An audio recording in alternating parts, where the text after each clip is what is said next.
Aspectos políticos del guzmancismo. Antonio Guzmán Blanco fue un reconocido político venezolano, perteneciente a una clase dominante del país. Intelectual, aristocrático, abogado de profesión, caudillo por pasiones políticas. Llega a la presidencia de Venezuela con su movimiento de liberales amarillos, ejerciéndola en 3 oportunidades en el siglo XIX. Ya presidente de Venezuela ejecutó obras como el Palacio Federal Legislativo, la entrada y el paraninfo de la antigua universidad, hoy sede del Palacio de las Academias, el Teatro Municipal, la sede masónica y la Basílica de Santa Teresa. Plasmó así su pasión por la cultura francesa, reflejándose en la imagen arquitectónica que le dio a Venezuela durante sus gobiernos, que ejerció en 3 periodos presidenciales no consecutivos.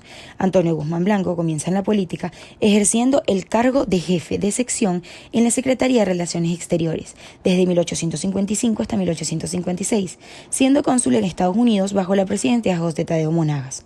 Posterior a la Revolución de Marzo, se coloca en la presidencia Julián Castro. Bajo este escenario, Antonio Guzmán Blanco retorna a Venezuela dispuesto a imponer el liberalismo e iniciar su ascenso al poder de la nación. Guzmán Blanco fue vicepresidente de Venezuela desde el 25 de julio de 1863 hasta el 24 de noviembre del mismo año, durante la presidencia de Juan Crisóstomo Falcón. Durante ese mismo tiempo dirigía también el Ministerio de Hacienda, continuando con este cargo solamente desde el 21 de enero hasta el 6 de febrero de 1865. Luego llega a la presidencia del Senado de Venezuela el 1 de enero de 1867 hasta el 4 de diciembre de este año, estando de presidente del país Falcón y como vicepresidente su padre Antonio Locadio. Estando en el Senado también sería el comandante de armas del Distrito Federal, solo que desde el 1 de mayo de 1867. De tal manera, se une a la revolución liberada por Juan Crisóstomo Falcón y Ezequiel Zamora, desencadenando en la Guerra Federal. Ejerce sus dotes diplomáticos para negociar y firmar el Tratado de Coche en 1863 y se vuelve héroe ante el ejército federal, cuando arriba a Caracas el 24 de junio. Es el hombre que instaura definitivamente el sistema de Estado liberal de Venezuela. Como gobernante fue un autócrata, buscando justificar un equilibrio entre su talento para la política y su faceta de estadista nato. Para Guzmán, Venezuela no podía ser gobernada por nadie más que su persona, demostrando así su ambición de poder y de riqueza junto a un carácter monopolizador y terrateniente. Tenía un gran interés en desarrollar en el país el proceso de la nacionalidad en busca de la integración en el concepto de nación. Era un hombre representante de una clase política social dominante para la Venezuela de esos tiempos. Planeaba en lo político obtener un nivel de afinidad nacional a fin de garantizar la integridad de todo el territorio nacional, lograr la atracción de los ciudadanos afectados por la guerra, por lo que su propuesta de gobierno planeaba la necesidad de fortalecer la conciencia nacional y plantando conceptos ideológicos dentro de lo que el presidente Guzmán se trató como el proyecto nacional, siendo así capaz de crear elementos ideológicos para enrumbar a la Venezuela de su época al sistema capitalista mundial. Guzmán en su gobierno impuso una política de sistema centralista y creó el registro civil, se estableció el Código Civil, descartó los peajes estadales y creó luego el cobro de impuestos nacionales fiscalizados por el gobierno central. Fundó la Oficina Nacional de Estadística, estableció una moneda oficial, siendo la primera el venezolano y luego el bolívar, así como también declaró el Gloria al Bravo Pueblo como himno nacional. Aspectos económicos y sociales durante el guzmancismo. Durante los 18 años que Guzmán Blanco se mantuvo en el poder, se implementaron importantes medidas orientadas a hacer de Venezuela un Estado nacional moderno y poner fin a los alzamientos de caudillos que solo traía atraso y ruina. Destaca en el aspecto económico la creación del Bolívar de Plata como unidad monetaria nacional en marzo de 1879. Mejoró la red de comunicaciones como carreteras, ferrocarriles, líneas de navegación, correos y telégrafo. Inauguración del ferrocarril Caracas-La Guaira en 1883 y la introducción del servicio telefónico en la línea Caracas-La Guaira, así como la extensión de las líneas telegráficas. Protegió la agricultura y el comercio. Durante el guzmancismo se dieron en Venezuela los primeros ensayos de industria. Guzmán Blanco rebajó los impuestos de importación en un 70% y eliminó los de exportación, los cuales habían subido un 30% en 1830 y a más de 100% en 1863. Redujo los peajes y los derechos de cabotaje que se cobraba al comercio interior por trasladar mercancía de una parte a otra del país. El comercio interior, la producción agrícola y en general todas las actividades económicas experimentaron un gran progreso después de la situación precaria a raíz de la Guerra Federal. comenzaron las exportaciones. Se redujo la deuda interna y externa con un gran incremento en el presupuesto del gobierno. Guzmán Blanco estabilizó la moneda. Se estableció el fuerte venezolano como moneda nacional y por primera vez con la imagen del libertador Simón Bolívar en el cono monetario. Se fundó la Casa de la Moneda El Cuño, que funcionó entre 1886 y 1889. En 1871 se estableció como moneda nacional el Bolívar. El éxito económico del gobierno de Guzmán Blanco fueron las excelentes relaciones con el sector comercial y sus políticas económicas, creando entre 1870 y 1876 la Compañía de Crédito de Caracas. Posteriormente fundó el Banco de Caracas en 1876, hasta el sistema bancario venezolano. Entre otros aspectos económicos de su gobierno destacan: manejo efectivo de las aduanas, centralización de la administración de los recursos mineros, control de la industria salinera y la centralización de la administración de recursos. Aspectos sociales. De los aspectos sociales más importantes en el guzmancismo destaca el decreto sobre la instrucción pública, gratuita y obligatoria en 1870.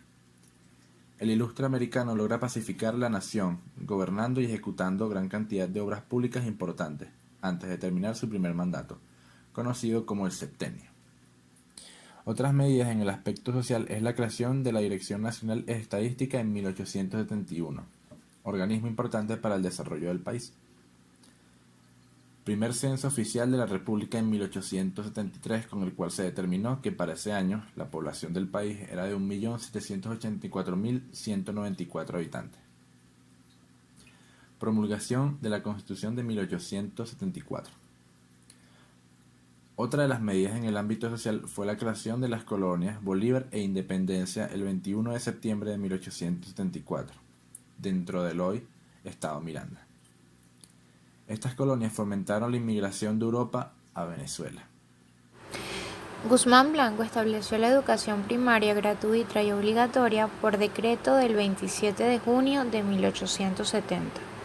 El decreto divide el campo educativo en instrucción pública gratuita y obligatoria, que equivale a la primaria, y en instrucción libre o voluntaria, que comprenden los estudios que siguen a la primaria. La obligación de dar la educación primaria corresponde al Estado y a los padres o representantes de los niños.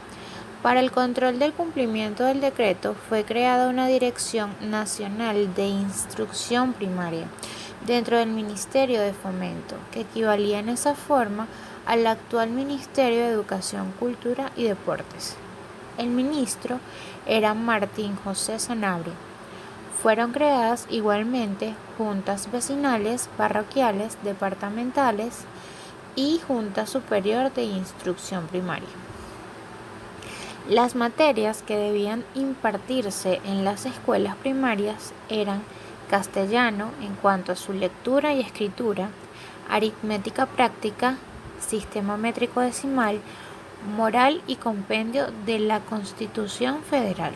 El financiamiento de la educación primaria, de acuerdo con el decreto, se haría mediante estampillas de escuela que debían comprarse para hacer válido todo documento sobre circulación de valores, giros, letras, cambios, acciones, entre otros. Se estableció la jubilación con sueldo completo a los maestros que hubieran enseñado por 15 años consecutivos. Otras disposiciones de Guzmán Blanco establecieron la reglamentación de imprimir libros de textos para primaria, la división de los colegios públicos o nacionales en dos categorías: federales, que otorgaban títulos de bachiller y licenciado, y los seccionales, que daban el título de maestro o instructor, agrimensor y bachiller en filosofía. El presidente Guzmán Blanco reorganizó la Universidad Central y estimuló el estudio de las ciencias. Creó un museo de historia natural y el Instituto de Bellas Artes para la enseñanza gratuita de música, pintura y dibujo. entre otras, y fundó la Academia de Venezuela de la Literatura. Guzmán Blanco mantuvo muy malas relaciones con la Iglesia Católica debido a su concepción de que el Estado debía estar completamente independizado de la Iglesia. Su posición lo enfrentó a la jerarquía eclesiástica. Como resultado, expuso del país al Monseñor Silvestre Guevara y Lira, arzobispo de Caracas, y al Monseñor Juan Hilario Bosset, obispo de Mérida. Suprimió los seminarios de varones y los conventos de monjas. Sus edificios los puso al servicio del Estado. Puso en manos de la universidad la enseñanza de las materias eclesiásticas, estableció el registro civil, se prohibió celebrar bautizos, matrimonios, prohibió el pago de las primicias que hacían los fieles a la iglesia. Los cementerios pasaron a ser controlados por el Estado. Destituyó templos como el de San Pablo en Caracas, donde erigió el Teatro Guzmán Blanco, y construyó otros como la Basílica de Santa Teresa. El rasgo más característico de la época guzmancista fue la construcción de obras arquitectónicas, e incluso algunas de esas obras han perdurado hasta la actualidad, como lo son el Panteón Nacional, el Capitolio y el Teatro Guzmán Blanco.